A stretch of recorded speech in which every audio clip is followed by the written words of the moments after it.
Halo semuanya, yuk kita bahas sesuatu yang mungkin lagi kamu pakai sekarang juga buat nonton ini, Microsoft Windows.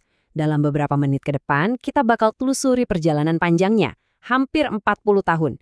Dari yang tadinya cuma layar hitam sederhana, sampai jadi otak di balik miliaran komputer di seluruh dunia. Gimana ceritanya? Kita bongkar bareng-bareng. Oke, sebelum kita mulai, kita samain frekuensi dulu ya. Apa sih sebenarnya sistem operasi atau OS itu? Gampangnya gini, anggap aja dia itu kayak manajer utama di komputer kita.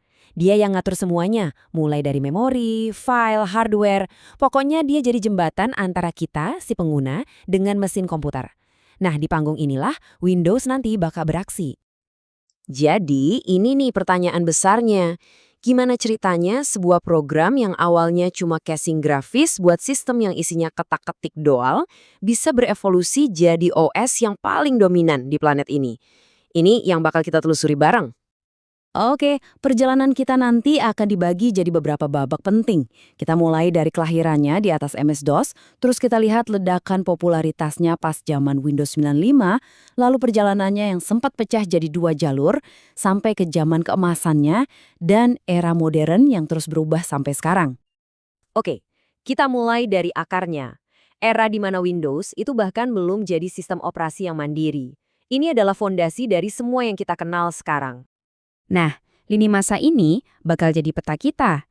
Coba deh perhatiin bagian paling awal, dari tahun 1985 sampai awal 90-an. Ini adalah masa-masa pembentukan, di mana Microsoft lagi berusaha keras buat nyaingin Apple Macintosh, yang waktu itu udah lebih dulu populer dengan tampilan grafisnya. Nah, ini dia perbedaan yang paling mendasar. Zaman MS-DOS itu, semua serba ngetik perintah. Mau buka file, ketik. Mau hapus, ketik. Windows 1.0 itu hadir sebagai cangkang grafis di atasnya. Jadi penting buat diingat, dia itu bukan OS sendiri, tapi program yang bikin MS-DOS jadi lebih gampang dipakai karena udah ada mouse dan jendela-jendela visual. Setiap versi awal ini tuh kayak nambahin satu kepingan puzzle penting.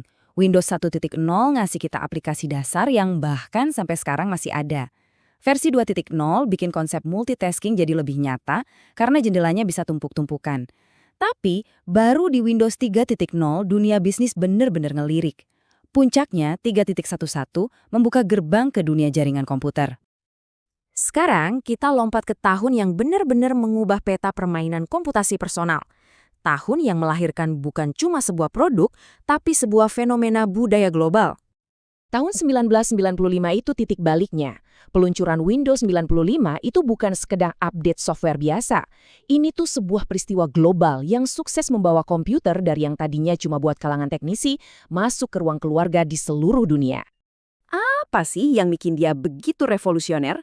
Pertama ada menu start dan taskbar, dua hal yang sampai detik ini jadi cara standar kita pakai PC.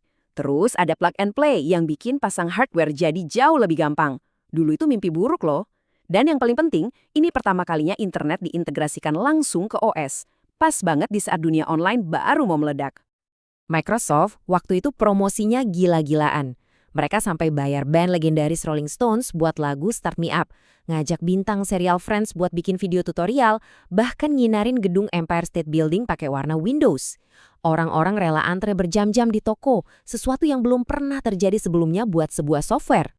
Hasilnya, angkanya luar biasa. 40 juta kopi terjual hanya dalam setahun pertama.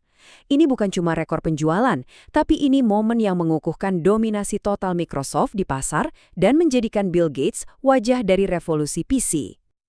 Nah, yang menarik, setelah sukses besar-besaran dengan Windows 95, pengembangan Windows itu sebenarnya pecah jadi dua jalur. Satu buat pengguna rumahan, satu lagi khusus buat kalangan profesional dan bisnis. Jadi, di satu sisi ada lini 9X buat konsumen. Ini masih bawa warisan MS-DOS, fokusnya ke fitur multimedia, tapi seringkali kurang stabil. Puncaknya itu Windows ME yang terkenal banyak masalah. Nah, di sisi lain ada lini NT yang jauh lebih tangguh.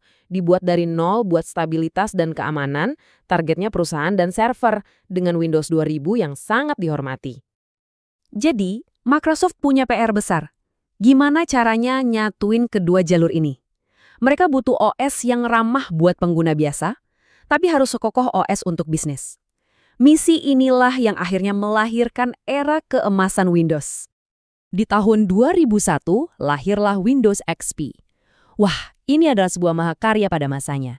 XP berhasil mengambil inti NT yang super stabil, terus dibungkus pakai tampilan yang ramah pengguna dan penuh warna yang disukai banget sama pengguna rumahan. Ini benar-benar gabungan terbaik dari dua dunia. Kutipan ini kayaknya pas banget buat ngegambarin XEP. Popularitasnya itu emang legendaris. Saking nyaman dan stabilnya, banyak banget orang yang nolak buat move on selama bertahun-tahun, bahkan ketika versi baru Windows udah keluar. Tapi ya namanya juga teknologi selalu bergerak maju. Setelah puncak kejayaan XP, dimulailah perjalanan yang penuh gejolak, di mana Microsoft harus berjuang buat beradaptasi dengan dunia yang berubah begitu cepat. Era setelah XP ini kayak roller coaster, penuh pasang surut. Ada Vista yang coba tampil modern tapi malah tersandung karena performanya yang berat. Lalu Windows 7 datang sebagai pahlawan, memperbaiki semua kesalahan Vista dan disukai banyak orang. Terus ada Windows 8, eksperimen radikal buat dunia layar sentuh tapi malah bikin bingung pengguna desktop. Akhirnya Windows 10 dan 11 mencoba menyeimbangkan antara tradisi dan inovasi. Nah, di Windows 10, filosofinya berubah total.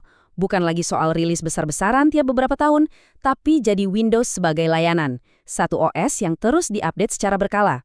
Fokusnya sekarang lebih ke keamanan, integrasi cloud, dan fitur-fitur canggih kayak asisten digital Cortana, sampai akhirnya bisa ngejalanin aplikasi Android langsung di desktop kita. Jadi, kita udah lihat perjalanannya, dari yang tadinya cuma cangkang grafis, sampai jadi platform super kompleks yang terintegrasi sama cloud dan kecerdasan buatan atau AI. Pertanyaannya sekarang adalah, setelah hampir 40 tahun, kira-kira apa ya langkah besar Windows selanjutnya? Semua informasi dalam pembahasan kita kali ini dirangkum dari berbagai sumber terpercaya yang bisa kamu lihat di layar. Terima kasih banyak sudah menyimak perjalanan panjang Windows bareng kami.